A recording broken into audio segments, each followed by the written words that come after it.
because when you walk into that book fair, all of the literary journals kind of look the same.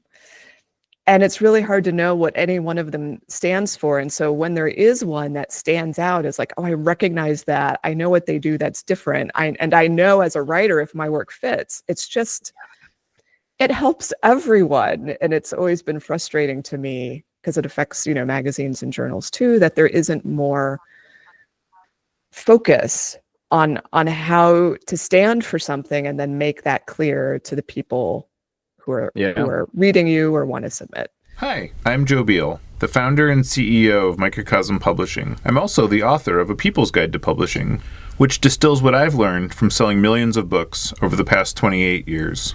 I'm Ellie Blue, the vice president of Microcosm. We started this podcast to share what we've learned with newer publishers, so you can learn from our mistakes. Or maybe you just want to learn about the publishing industry.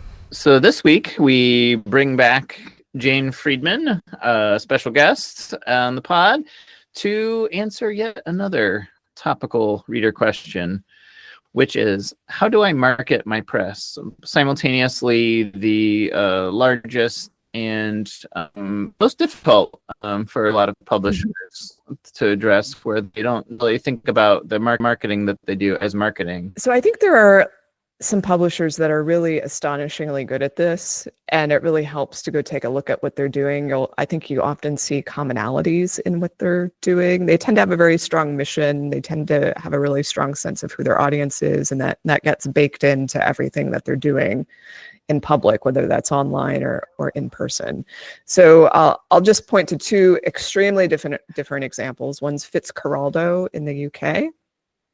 The other one is Lost Art Press in Kentucky. And both of them, as soon as you if you were to visit their website or look at the books they publish, they're kind of immediately identifiable. So this is going to give a small press or an author such an advantage when they put new books out, because people will become accustomed to their books looking a certain way or having a certain brand or appeal. So like a Lost Art book is almost always this paper over board, maybe a linen with kind of old school illustrations or type treatments. These books feel like, they could have been published 200 years ago. And that's the point.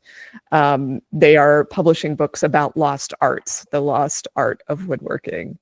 And they just repeat that again and again and again. And if you go to their website and if you read, their blog posts or essays, you're just going to feel that spirit in what they're doing. I think the other important thing about marketing a press like this is that you see the people, like there are names, there are faces. And I'm not saying you have to become this personality behind the press, but I do think it becomes important for the marketing to have people associated with it. Not every single employee, but someone who is representative, especially if you have some sort of social media presence. I think it's much more powerful to have at least one person who is the face of that press. That's great. On social. Sorry, go ahead.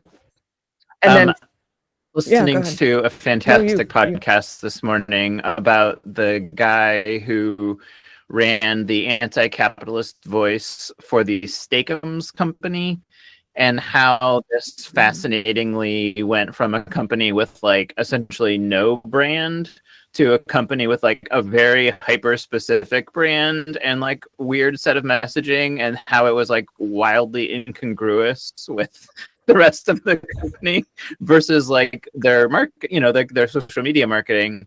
And then how this was really, really captivating until people were like, wait a minute, I'm talking to the Steakums company. And so there's a fascinating part there where, and he talked a lot about the need for credibility with your audience. And every single thing about that whole thing was fascinating. Yeah. Wow. I want to listen to that now. Steakum is not, I think, a word I've heard uttered for a very long time. Mm-hmm.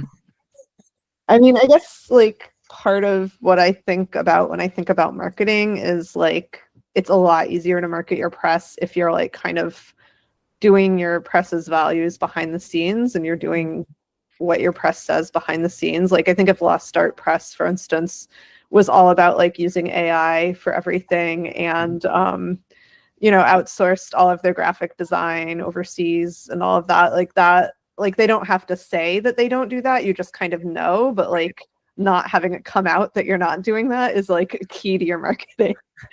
Like, for instance, Microcosm, like we sign a bunch of petitions, we join groups, we like have different HR practices and other best practices that we use in our company that are in line with our values. And we don't necessarily talk about it. Like if it comes up, we'll bring it up. We're not like using it as marketing leverage. We're not like, hey, we signed this petition, look how great we are. But I feel like that's like the kind of the core backbone. And then everything that you do put out there will make a lot more sense and just like read a lot better to the reader. So that's, yeah. Yeah, and so I'll follow that up with Fitzcarraldo. It's not a publisher I was all that familiar with until I read a profile of them in the New Yorker. And I realized how diligent and disciplined this publisher has been for quite some time now about having a very specific mission and having a very specific look and feel and reinforcing that at every turn. And when you see how well that works, it's like, this isn't like a mystery business practice, but it's astonishingly not done all that often in book publishing. You see that often I could understand like at Penguin Random House, you're not going to have every editor at that house kind of be associated with the work they're producing. But especially if you're a smaller independent press, I would imagine that this is one of the best ways you can compete, because it's really hard for a Penguin Random House publishing 2,000 titles a year to express a consistent brand across all those titles. But if you're a Microcosm or a Fitzcarraldo, you can, and that's going to be, I think, what helps differentiate and sell more books over time. Trick secret, I don't know, obvious answer to success is that we're like, okay, if you actually believe in the things that you're espousing and expressing, it's a lot more believable, for one thing.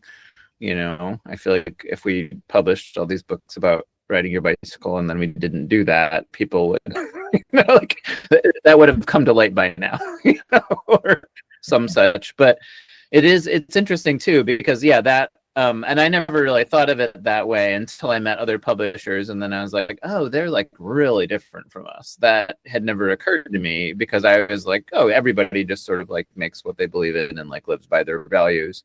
And then I would meet like MBA types and I'd be like, oh, you guys, you're doing this because you like think it's going to be big. And so you like actually don't know how to do marketing. Right.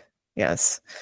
At the time of this conversation, I'm about to head to AWP, which is the Association of Writers and Writing Programs. And there's always this enormous book fair that's part of this show. And for those who aren't familiar, like this is like 10,000 plus writers, and then a book fair with like 800 exhibitors, very literary in nature, a lot of university presses as well. And there was a literary journal I was once associated with, the Virginia Quarterly Review. And one of the reasons I joined that publication was because, unlike so many other literary journals, the sort that you find at the book fair, it had a brand and a mission that really stood out. And that was because of the hard work of a very particular editor. And then after he departed, the journal still, had the remnants of that mission and that quality and that ability to stand out. Thanks for joining us once again. Please send your questions to podcast@microcosmpublishing.com so we can answer them on future episodes. And please give us 5 stars on iTunes and everywhere else that podcasts are reviewed. You can find us on the internet at microcosm.pub. On Twitter at microcosm. On Facebook at Microcosm Publishing. On Instagram at microcosm_pub.